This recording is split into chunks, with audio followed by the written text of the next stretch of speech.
నమస్తే. Welcome back.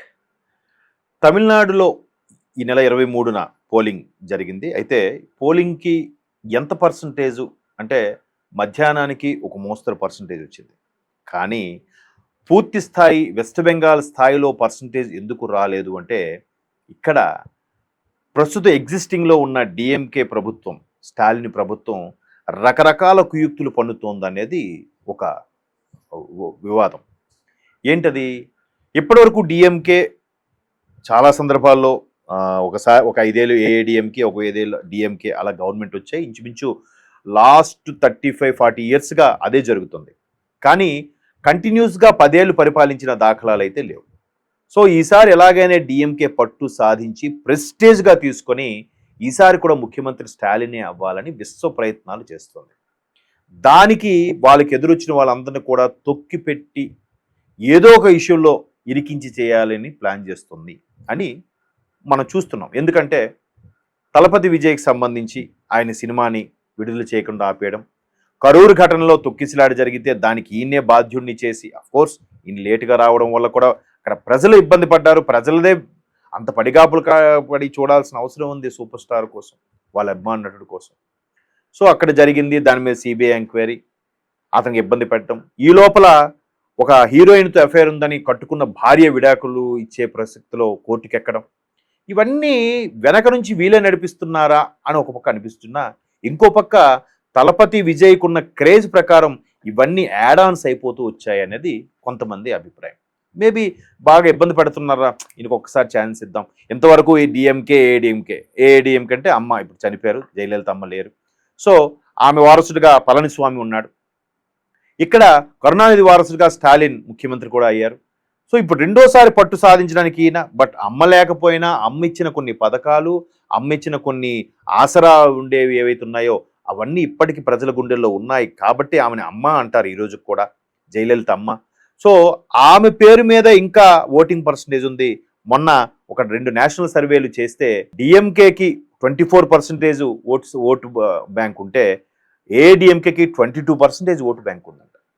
ఇకపోతే TVK విజయ్కి ఆల్మోస్ట్ 28% వరకు ఓటు బ్యాంక్ వచ్చే అవకాశాలు ఉన్నాయని 2 సర్వేలు చెప్పాయి. ఈ మొత్తం వ్యవహారం చూస్తే ఇప్పటి వరకు డిఎంకే ఏఐడిఎంకే పరిపాలించాయి కాబట్టి ఈసారి టీవీకే విజయ్కి ఇద్దామని చాలామంది అభిప్రాయపడుతున్నట్టుగా ఒక టాక్.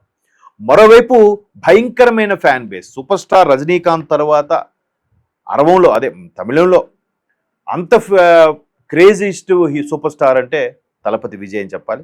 సో ఈ ఫ్యాన్ బేస్ అంతా ఓట్లుగా మారుతుందా లేదా అని చూస్తే మ్యాక్సిమం 40% ఆఫ్ ఓటింగ్ 40 ఏళ్ళు లోపుండే వాళ్ళ మీద డిపెండ్ అయ్యి విజయ్ ఎక్కువగా దాని మీద దృష్టి పెట్టారు. మరోవైపు తమిళనాడులో పురుషుల ఓటర్ల కన్నా మహిళల ఓటర్లే ఎక్కువ మంది ఉన్నారు.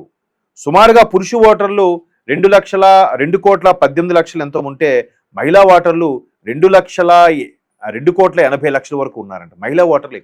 అందువల్ల తలపతి విజయ్ కూడా ఒక పథకాన్ని అనౌన్స్ చేశారు. ఆ పథకం ఏంటంటే పెళ్లి చేసుకుంటే సుమారుగా 18 గ్రాముల బంగారం అని, ఆడపిల్లలకి సేమ్ జయలలితమ్మ ఎలా అయితే ఇచ్చారో సైకిళ్ళు ఇవ్వడము, ఇట్లాంటివన్నీ చేశారో ఈయన కూడా ఆ పథకాలన్నీ అనౌన్స్ చేశారు. ఈ మొత్తం వ్యవహారం చూస్తే డిఎంకే ఏఐడిఎంకే కూడా ఓట్ షేర్ బాగా ఉంది కాబట్టి ఆ 2 క్రాస్ ఓటింగ్ జరిగితే విజయ్కే బెనిఫిట్ వచ్చే అవకాశం ఉందని వార్తలు వస్తున్నాయి. అయితే ఇక్కడ విజయ్కి ఓటు పడకూడదు అనుకుంటే పబ్లిక్ ట్రాన్స్పోర్ట్ని స్తంభింపు చేయాలని ఒక ప్లాన్ చేసినట్టుగా తెలుస్తోంది. మద్రాస్, చెన్నై కానీ కోయంబత్తూరు మెయిన్ బస్ స్టాండ్ అన్నింటిలో కూడా ఓటర్లు ఆయా ఊర్లు వెళ్ళి ఓటు వేయడానికి అవకాశం లేకుండా పబ్లిక్ ట్రాన్స్పోర్ట్ని తగ్గించేశారంట. కావాలని బస్సులు నిలిపివేశారంట. ఇది ఖచ్చితంగా విజయ్కి ఎక్కడ ఓటు పెరిగిపోతుందనే ఉద్దేశంతో చేసినట్టుగా ఉందిగా. ఇంతకుముందు మనం స్టార్టింగ్లో చెప్పుకున్నట్టుగా వెస్ట్ బెంగాల్ స్థాయిలో, వెస్ట్ బెంగాల్ మధ్యాహ్నానికి 80% ఓటింగ్ వస్తే తమిళనాడులో ఎందుకు కనీసం 50% కూడా ఎందుకు రాలేదు, 60% వరకు ఎందుకు రీచ్ అవ్వలేదు అని అంటే ఇది కారణం. సేమ్ తలపతి విజయ్ సినిమా సర్కార్ అనే సినిమా వచ్చింది. సర్కార్ అనే సినిమాలో ఎలాగైతే మధ్యాహ్నం వరకు ఓటు ఇంకా 1 అవరే పోలింగ్ టైం ఉందంటే ఆ 1 అవర్లో ఈయన ఇచ్చిన ఒక చిన్న సోషల్ మీడియాలో కామెంట్తో మొత్తం వచ్చి ఓట్లు ఎలా వేశారో ఇక్కడ కూడా ఈయన ఎలక్షన్ కమిషన్కి ఒక బహిరంగ లేఖ రాసి అది వెంటనే రిలీజ్ చేసేసాడంట. ఏమీని ఎక్కడైతే ఓటు వేయడానికి ఓటు హక్కు వినియోగించుకోవడం ప్రతి ఒక్క భారతీయుడి హక్కు, ఓటు వెయ్యాలి. వేయకుండా అదేదో సెలవు దినంగా ఫీల్ అయిపోయి పక్క ట్రిప్కి వెళ్తాం, ట్రావెల్స్కి వెళ్తాం కాకుండా ఓటు హక్కు వినియోగించుకోవాలి. అయితే వినియోగించుకోకుండా ఉండడం కోసం ఆయా ప్రాంతాలకి, రూరల్ ఏరియాస్కి బస్సులను తిప్పకుండా స్టాలిన్ ప్రభుత్వం కావాలనే కుట్ర పన్ని ఎక్కడికక్కడ బస్సులు నిలిపివేసేసింది. కేవలం 10 బస్సులు తిరగాలని చోట 2 బస్సులే నడిపించి ప్రయాణికులకు ఇబ్బంది కలిగించేలా చేస్తుంది. మరోవైపు కొంతమంది ఉదయం వెళ్ళి ఆఫీస్కి మధ్యాహ్నం పర్మిషన్తో వచ్చి దగ్గరలో ఉన్న ఊర్లకి, ఎలాగూ సాయంత్రం 5 వరకు 6 వరకు పోలింగ్ ఉంటుంది, ఆ టైంలో వెళ్ళి వేద్దాం అనుకున్న వాళ్ళందరికి కూడా ఎక్కడ పడుతున్నారు.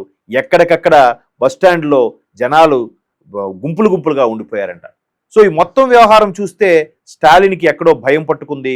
తలపతి విజయ్ పొరపాటున గెలిస్తే ఎన్నికల ముందు వచ్చిన పుకార్లు షికార్లు చేసే ఏంటని, టీవీకే విజయ్ ఒకవేళ గెలిచినా, ఎక్కువ సీట్లు గెలుచుకున్నా సింగిల్గా గవర్నమెంట్ ఫామ్ చేయలేరు.